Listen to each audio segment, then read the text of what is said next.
How you doing, guys? This is Eric from TheWasteland.com. This video is one I'm going to have to be very careful with to not pop up in the algorithm in a bad way and get demonetized or something like that. So I'm not going to use like coded language specifically, but I may have to phrase things in kind of stilted, awkward ways so as to avoid any getting on the bad list with the algorithm. Although I'm sure that ship has sailed based on my viewing stats. I definitely have the slowest growing channel on YouTube. Of course, some of which can be related to the fact that I don't make videos nearly often enough, but definitely I think I'm being not treated necessarily favorably by the YouTube algorithm. And I'm sure this video is just going to help a ton, but I wanted to talk about something that's come up a lot recently and I think is a real problem, but also a problem in ways that people might not expect, and that's this whole idea of like Fed posting. So you see anytime, and it's super, first of all, don't get me wrong, I'm super happy that people realize that this is a thing, you know, that someone could be feds luring them into some kind of entrapment.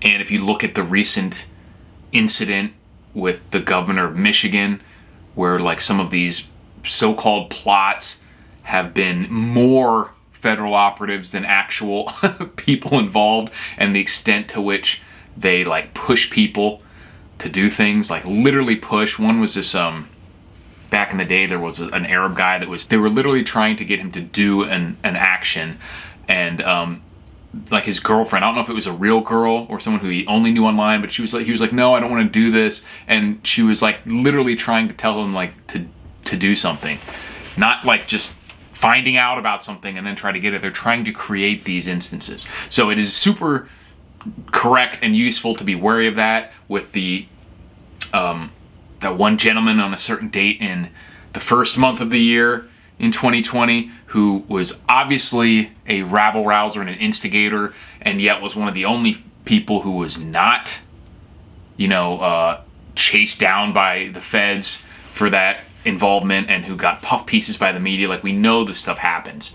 So it's super, you know, important to be wary of that. You know, people asking you to do things that are illegal or whatever, it doesn't matter. You just gotta be really careful about that stuff's out there for sure. But one of the problems I'm seeing with that is it's become almost a meme, the whole Fed posting thing and shouting someone down as a Fed.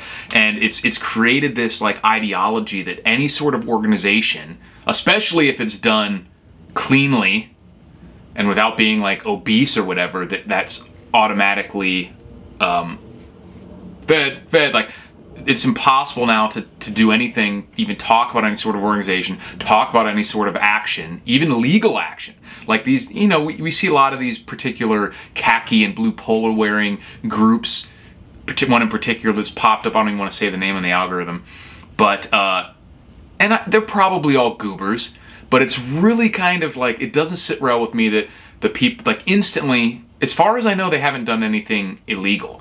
So the people who were arrested that one time, it was for really dubious charges of like the potentially causing mayhem or preparing to or something like that. I don't know whatever came of it.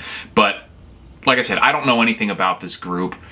My point is just that this attitude now of like any sort of action, literally anything, any talk of wanting to do anything, even completely legal, especially if it's organized and especially if it's done not looking like a fat slob, then that's like, this is the idea that that's impossible for it to be organic, that has to be feds, which I don't agree with. And at some point, no matter what your cause is, some sort of action is going to be necessary. And I'm talking about completely legal action here.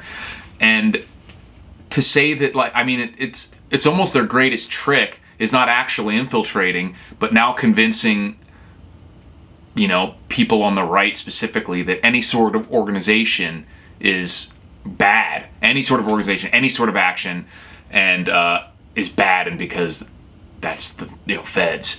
So I don't know what the answer is, but it's definitely something I'd like to hear from you guys about what you think, if you've seen the same thing, if what you think should be the solution. I was talking about this with, you know, a friend of mine who we go way back, is one of the few people in the world that I'm absolutely 100% sure is not a Fed. And he was the one who originally started talking to me about this in a way that, because my first initial reaction is like, back feds, you know, anytime I see anything that could be remotely glowy, to use the term, I'm just like instant shields up, obviously, which is, I think, like I said earlier in the video, a useful defense mechanism, even for those of us who are not doing anything illegal. You know, you never know what things are going to become just worthy of excommunication from polite society, and or for bad attention from whoever. So you got to be really careful of that. But then he pointed out this problem that was arising and is fairly serious now, especially on Twitter. I don't know what it's like in real life, but at some point it just has a chilling effect. So where everything, any kind of action, any kind of organization, and like this idea, like, oh, those have to be feds because none of them are fat. Like, really, that's what you think of your side? The people who would potentially be, even if you don't agree with all of them, I'm not talking about this one group in particular, but I'm talking about people on the right, people and libertarians, people who care about freedom and want to oppose tyranny and whatnot. That they can't be in shape, they can't be organized, it would be impossible for any group of non-feds to show up wearing the same thing. I don't know. Like I said, that's not a good mindset to have. In this particular case, I think it's much more likely that these groups are infiltrated, heavily infiltrated, rather than complete constructions, And I think the biggest problem with these types of groups is that they, as far as I know, they're not doing anything illegal, but they're bringing so much attention to themselves for what, largely amounts to just a sign-waving protest.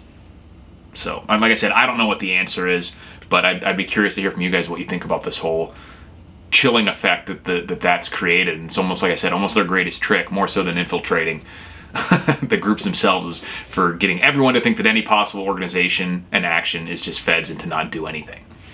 So that's not the solution going forward, but I'm not sure what is. Let me know what you guys think. In the meantime, since it's almost June 4th, you can celebrate the greatest anti-Fed of all time, Marvin Heermeyer.